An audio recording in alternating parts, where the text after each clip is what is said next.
অতীতের তিক্ত অভিজ্ঞতা স্মরণ করতে হয়। 1971 সালে একটি মুক্তিযুদ্ধের মধ্য দিয়ে বহু মানুষের রক্তের বিনিময়ে যেই বাংলাদেশের স্বাধীনতা অর্জিত হয়েছিল, সেই স্বাধীনতা অর্জনের 1 বছর অতিক্রান্ত হওয়ার আগেই বাংলাদেশের মুক্তিযুদ্ধের স্বাধীনতার সফলতাকে ছিনতাই করা হয়েছিল। বাংলাদেশের মুক্তিযুদ্ধ হয়েছিল এদেশের মানুষকে মুক্ত করে ছাড়বে ইনশাআল্লাহ। আল্লাহর উপর অবিচল আস্থা এবং বিশ্বাস রেখে ইনশাআল্লাহ বলে যে মুক্তিযুদ্ধের সূচনা হয়েছিল, যেই মুক্তিযুদ্ধের কমিটমেন্ট ছিল নির্বাচনে বিজয়ী হতে পারলে এদেশে কোরআন সুন্নাহ বিরোধী কোনো আইন তৈরি করা হবে না। এভাবে জালিমের বিরুদ্ধে মুসলিমের লড়াই আখ্যা দিয়ে ইসলামের দৃষ্টিতে মুক্তিযুদ্ধে ঝাঁপিয়ে পড়া বিধান নিয়ে সেই মুক্তিযুদ্ধ শুরু হয়েছিল। সফলতা অর্জন করার কয়েকদিন পর পার্শ্ববর্তী একটি রাষ্ট্র থেকে প্রেসক্রিপশন আকারে লিখে দেওয়া সেই তাদের প্রেসক্রিপশন, তাদের প্যাম্পলেট, তাদের লিফলেটকে সংবিধান আকারে বাংলাদেশের মানুষের উপর চাপিয়ে দেওয়া হয়েছিল। 1972 সালের সংবিধান মুক্তিযুদ্ধের চেতনা পরিপন্থী সংবিধান, 1972 সংবিধান এদেশের স্বাধীনতার সংগ্রামের দীর্ঘ আন্দোলনের সঙ্গে বিশ্বাসঘাতকতার সংবিধান। সেই সংবিধানের মাধ্যমে বিগত 50 বছর এদেশের মানুষের মধ্যে বিভাজন তৈরি করা হয়েছে। সেই বিতর্কিত সংবিধানের দোহাই দিয়ে বাংলাদেশের মানুষের বিরুদ্ধে একের পর এক এদেশের মানুষের সেন্টিমেন্ট আর চেতনা বিরোধী কার্যকলাপ পরিচালনা করা হয়েছে। কাজেই সেই কথা স্মরণ করিয়ে দিয়ে আমি বলতে চাই, আজ বিজয়ের মাসপূর্তিতে বৈষম্য বিরোধী ছাত্র আন্দোলনের পক্ষ থেকে ঘোষিত আজকে শহীদী মার্চের প্রতি বাংলাদেশ খেলাফত মজলিসের পক্ষ থেকে সংহতি প্রকাশ করে আমি বলছি, হে ছাত্র জনতা, তোমাদেরকে সোচ্চার এবং সজাগ থাকতে হবে। ইসলাম প্রিয় জনতা, হেফাজতে ইসলামের নেতা কর্মী, এদেশের আলেম সমাজ, ইমাম সাহেবান, ধর্মপ্রাণ মুসলমান, আমাদেরকেও এই আধিপত্যবাদ বিরোধী বৈষম্য বিরোধী ছাত্রদের সাথে কাঁধ মিলিয়ে বাংলাদেশের 5ই আগস্টের অর্জিত বিজয়কে সংরক্ষণ করতে হবে। মনে রাখতে হবে, আমার 1971-এর মতো আমাদের এই দ্বিতীয় স্বাধীনতাকে ছিনতাই করার জন্য একটি কুচক্রী মহল উঠে পড়ে লেগেছে। তারা আবার এই সুযোগে নতুন করে বাংলাদেশকে ইসলাম বিরোধী ধারায় পরিচালিত করবার পায়তারা চালাচ্ছে। ট্রান্সজেন্ডার সহ পশ্চিমা বিশ্বের অসভ্য অশ্লীল বিভিন্ন কার্যকলাপ আমাদের শিক্ষা ব্যবস্থায় প্রবিষ্ট করে বাংলাদেশে একটি নাস্তিকবাদী প্রজন্ম গড়ে তুলবার পায়তারা চালানো হচ্ছে। আমরা দেখেছি আগস্ট বিপ্লবের বৈশিষ্ট্য ছিল এ জাতির মধ্যে একটি অভূতপূর্ব ঐক্য এবং সমন্বয় গড়ে উঠেছিল। স্কুল কলেজের ছেলেরা, ইউনিভার্সিটির ছাত্ররা, পাশাপাশি মাদ্রাসার ছাত্ররা টেকনাফ থেকে তেঁতুলিয়ায় সকল ভেদাভেদের দেয়াল গুড়িয়ে দিয়ে ঐক্যের একটি প্ল্যাটফর্ম তৈরি করেছিল। এই ঐক্যই আগস্ট বিপ্লবের ভিত রচনা করে দিয়েছিল। কাজে আমাদেরকে সতর্ক থাকতে হবে। বিগত 50 বছর এই পতিত স্বৈরাচারী শেখ হাসিনার রাজনীতিটাকে যদি আমরা একটু গভীরভাবে বুঝবার চেষ্টা করি, তাহলে দেখব শেখ হাসিনার রাজনীতির প্রধান দুটি বৈশিষ্ট্য ছিল।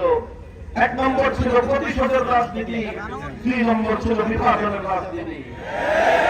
1975 সালে শেখ হাসিনার বাবাকে বাকশাল গঠনের কারণে এবং 30,000 মায়ের বুক খালি করে 30,000 যুবককে খুন হত্যা করার কারণে এদেশের মানুষ ফুঁসে উঠে 1975 সালের আগস্টের অভ্যুত্থান হয়েছিল। সেই 15ই আগস্ট অনেক নিরপরাধ মানুষ, নারী, শিশু হত্যা হয়েছে। সেই হত্যাকাণ্ডের সমবেদনা আমরা প্রকাশ করি, কিন্তু তার অর্থ এই নয় যে বাকশাল কায়েমের বৈধতা বাংলাদেশের মানুষ দিয়ে দিয়েছিল। তার বাবার 3.5 বছরের জুলুম এবং নির্যাতনের পরিণামে 15ই আগস্ট ঘটিত হয়েছিল। 15ই আগস্টের পর শেখ হাসিনা আন্তর্জাতিক গণমাধ্যমে ঘোষণা দিয়েছিল, যে জাতি তার বাবাকে হত্যা করেছে, যে জাতি তার বাবার হত্যাকাণ্ডের কারণে মিষ্টি খেয়ে সারা বাংলাদেশের মিষ্টির দোকানগুলো ফাঁকা করে দিয়েছিল, সে এই বাংলাদেশের মানুষের কাছ থেকে প্রতিশোধ গ্রহণ করবে। এটা ছিল শেখ হাসিনার 1975 সালের ঘোষণা। 1975 থেকে 2024 সাল 50 বছরের শেখ হাসিনার রাজনীতি ছিল এই প্রতিহিংসার রাজনীতি। দেশের মানুষ তার বাবাকে হত্যা করার পর দুঃখ প্রকাশ করেনি, সে দেশের মানুষের কাছ থেকে শেখ হাসিনা প্রতিশোধ গ্রহণ করেছে।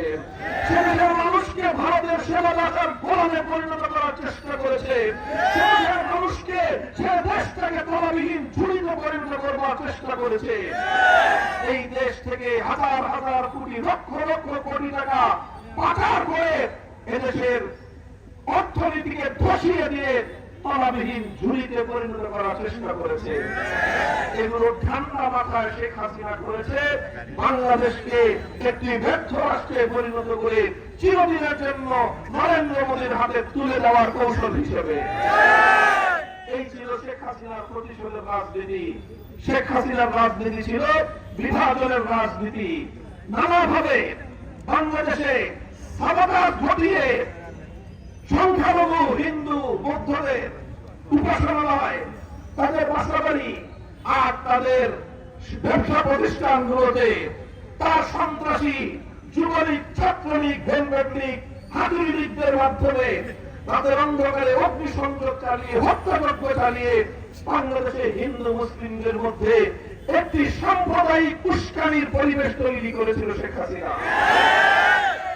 শেখ হাসিনার বিদায়ের পর 1 মাস অতিক্রান্ত হয়েছে। ভারতের বিভিন্ন গণমাধ্যম বাংলাদেশ বিরোধী তারা বাংলাদেশ বিরোধী প্রচারণা চালিয়েছিল, জিগির তুলবার চেষ্টা করেছিল বাংলাদেশে নাকি সংখ্যালঘুদের উপর নির্যাতন হচ্ছে। এদেশের মানুষ সাক্ষী, সারা পৃথিবীর আন্তর্জাতিক গণমাধ্যমগুলো সাক্ষী। বিগত 5ই আগস্ট থেকে আজ 5ই সেপ্টেম্বর পর্যন্ত সারা বাংলাদেশের কোথাও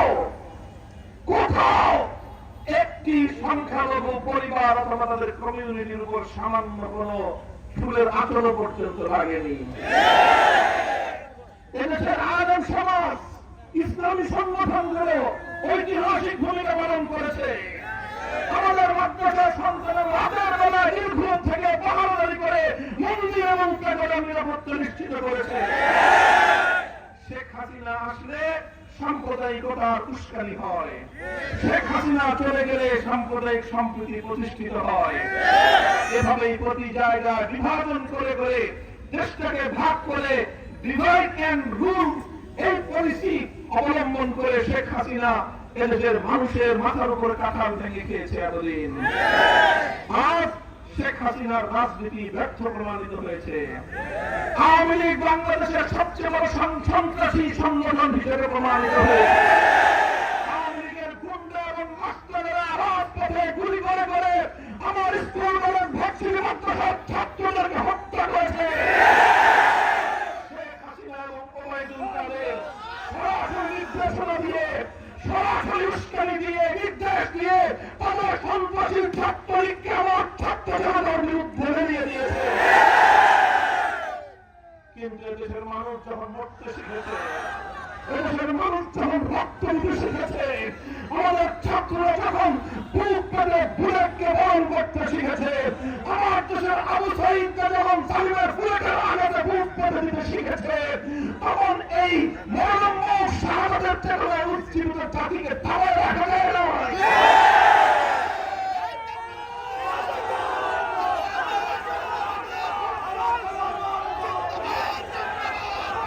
মনে রাখবেন, যে জাতি মরতে জানে, যে জাতি মরতে জানে তাদেরকে কেউ মারতে পারে না।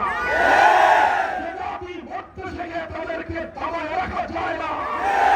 বাংলাদেশের 18 কোটি মানুষ আজ যে ঐক্যের প্ল্যাটফর্মে ঐক্যবদ্ধ হয়েছে, ভারত তুমি বানের পানি দিয়ে আমাদের কাছ থেকে প্রতিশোধ গ্রহণ করতে চেয়েছিলে, তোমার উজানের সমস্ত ভাবগুলো খুলে দিয়ে আমার বাংলাদেশের দক্ষিণ পূর্বাঞ্চলকে ভাসিয়ে দিয়েছ।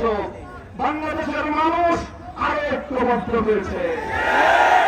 পরিষ্কার ভাষায় বলতে চাই, ষড়যন্ত্র করে, চক্রান্ত করে এই বাংলাদেশের অগ্রগতিকে রুখে দিতে পারবে না ইনশাআল্লাহ। আমি বলতে চাই, শেখ হাসিনা বাংলাদেশ থেকে পালিয়ে ভারতে আশ্রয় নিয়েছে। বিগত প্রতিটি জাতীয় নির্বাচনে ভারত সমস্ত কূটনৈতিক সৌজন্যতা উপেক্ষা করে বাংলাদেশের আভ্যন্তরীণ বিষয়ে অযাচিত হস্তক্ষেপের মাধ্যমে শুধুমাত্র তার শক্তি দিয়ে শেখ হাসিনাকে এদেশের মানুষের ম্যান্ডেটের সম্পূর্ণ বিরুদ্ধে গিয়ে মানুষের কাজের উপর এই জালিম শাহীকে আশ্রয় দিয়েছিল ভারত সরকার। কাজেই এর মাধ্যমে নরেন্দ্র মোদী এবং ভারত সরকার বাংলাদেশের জনগণের বিরুদ্ধে যুদ্ধ ঘোষণা করেছিল। আমরা বলতে চাই, আমরা জাতি হিসেবে তোমাদের চেয়ে সংখ্যায় কম হতে পারি, কিন্তু মনে রাখো আমরা শাহজালালের উত্তরসূরি। মনে রাখো আমাদের বুকে লা ইলাহা ইল্লাল্লাহর কালিমা আছে। দেশকে আবার তুমি করতলগত করার চেষ্টা করো, অগ্রগতি তৌহিদি জনতা জিহাদের জজ্বায় তোমাদের বিরুদ্ধে ময়দানে ঝাঁপিয়ে পড়বে।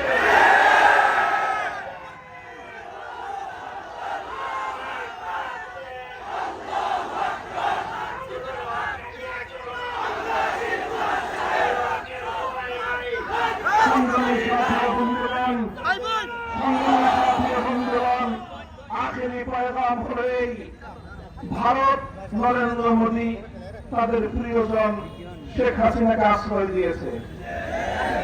বাংলাদেশের সাথে জাতিসংঘের অধীনে বন্দি বিনিময় চুক্তি রয়েছে বাংলাদেশের।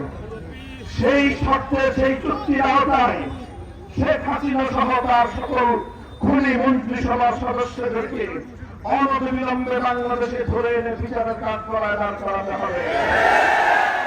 আমার হাজার হাজার সন্তানদেরকে হত্যা করার অপরাধে শেখ হাসিনা দৃষ্টান্তমূলক বিচার করতে হবে।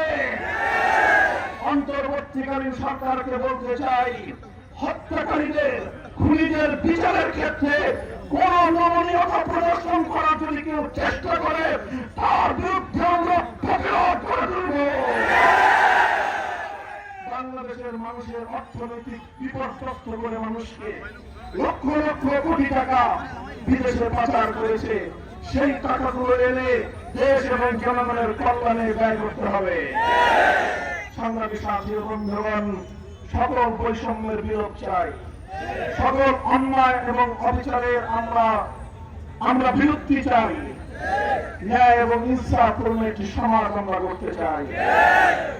এজন্য পূর্ণাঙ্গ ন্যায় ইনসাফ ভিত্তিক সমাজ যদি করতে চাও, মানব রচিত তন্ত্র আর মন্ত্র দিয়ে হবে না। সেজন্য প্রয়োজন সৃষ্টিকর্তা মহান রব্বুল আলামিন প্রদত্ত রাজনৈতিক বন্দোবস্ত, রাজনৈতিক ব্যবস্থা।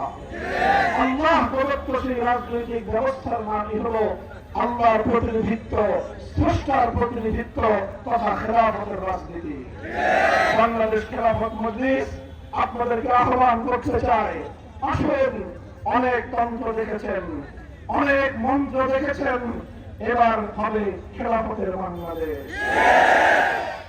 তন্ত্রমন্ত্রের দিন শেষ, খেলাফতের বাংলাদেশ। তন্ত্রমন্ত্রের দিন শেষ, খেলাফতের বাংলাদেশ। আসুন হাতে হাত রাখি, এদেশের সকল ইসলামপন্থীরা এক প্ল্যাটফর্মে ঐক্যবদ্ধ করে ইনশাআল্লাহ আগামী দিনে বাংলাদেশের ভাগ্য রচনা করবে ইসলাম এবং ইসলামপন্থী জনগণ।